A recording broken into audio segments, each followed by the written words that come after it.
In today's video, I'm going to teach you how to change payment method on Google Play Store. If you've ever had a card expire, switched banks, or just want to use a different way to pay, updating your payment method in the Google Play Store is quick and straightforward.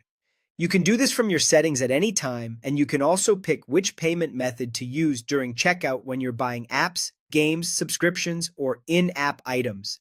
For the smoothest experience, make sure you're signed into the correct Google account on your Android device and that you have a stable internet connection. Start by opening the Google Play Store on your Android phone or tablet. In the top right corner, tap your profile icon. This opens your account menu where you manage purchases, subscriptions, and settings tied to the Play Store. Next, tap Payments and Subscriptions. This section centralizes everything related to how you pay and what you're subscribed to.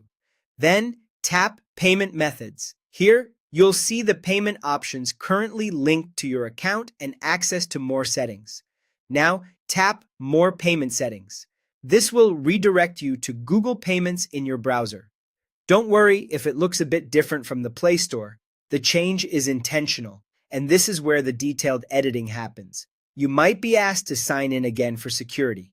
On the Google Payments page, find the payment method you want to change and tap Edit. Carefully update the necessary details like your card's expiration date or billing address. When you're done, tap Update. That's it. Your payment method will be updated and ready to use on the Play Store. Changes typically take effect immediately, so you can return to the Play Store and continue shopping or downloading content. A few helpful tips as you go.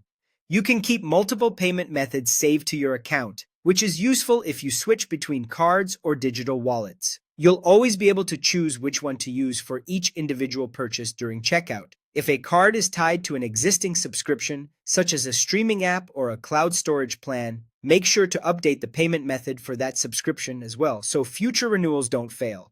Also, available payment options can vary by country or region. Things like carrier billing, certain wallets, and specific card types may or may not appear based on where you are. And that's all you need to change your payment method on the Google Play Store quickly and confidently.